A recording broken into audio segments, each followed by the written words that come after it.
अरे ऐसन बाराती ना देखा अभी तक कजिया करे धका धक।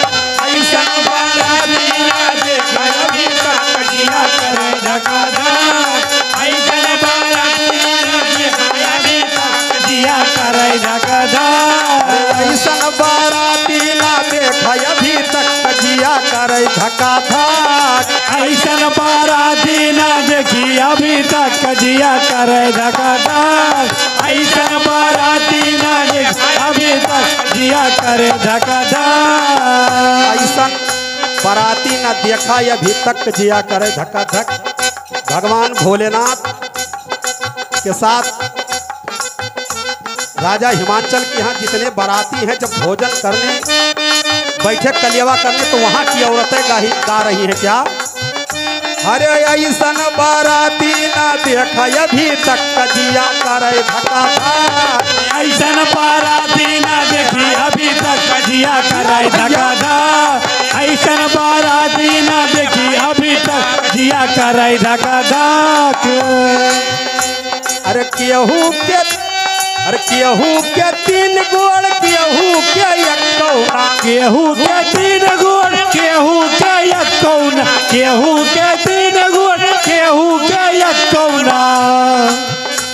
अरे जौने के गोड़ नहीं चले टपा टप जिया करे धका धक। ऐसन बाराती ना देखी अभी तक जिया करे धका धक।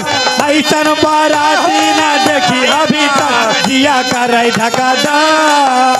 वहाँ की सखिया सब गा रही हैं कि ऐसन बारात हमने कभी देखा नहीं। कैसे? जय हो भोलेनाथ बाबा। अरे केहू के तीन मुँह केहू के एक कौना। केहू के तीन मुँह केहू के एक कौना। केहू के तीन मुँह केहू के एक कौना। अरे केहू के तीन मुँह अरे केहू के एक कौना। अरे जौने के मुँह नाही खाए गप्पा गप्प जिया करे धका धक। ऐसे बाराती ना देखी अभी तक जिया करे धका धक। ऐसन बाराती ना देखी अभी तक जिया करे धका धक। ऐसन बाराती ना देखा अभी तक जिया करे धका धक। ऐसन बाराती ना देखा अभी तक जिया करे धका धक। ऐसन बाराती ना देखी अभी तक जिया करे धका धक। केहू के तीन आँख अरे केहू के एक कौना। केहू के तीन आँख केहू के एक कौना। केहू के तीन आँख केहू के एक कौना। ऐसे बाराती है कि केहू के तीन आँख केहू के एक भी नहीं। कैसे?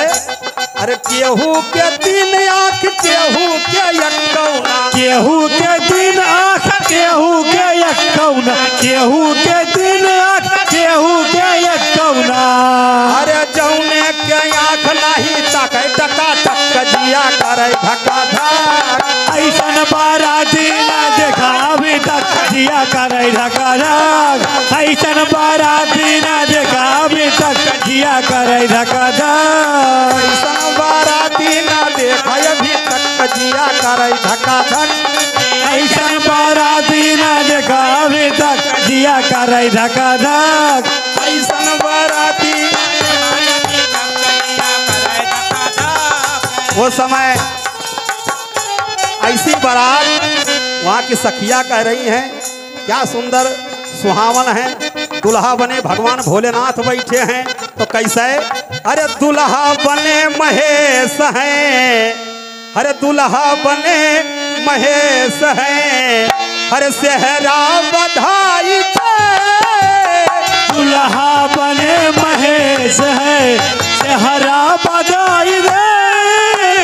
दुल्हा बने महेश है सेहरा बधाई दे। दुल्हा बने महेश है। भगवान शंकर दुल्हा बने हैं। क्या छवि उस समय की है। बैठे हैं सब खा रहे हैं भोजन कर रहे हैं। क्या श्रृंगार शिव जी का है कि दुल्हा बने महेश है। अरे सेहरा बधाई के और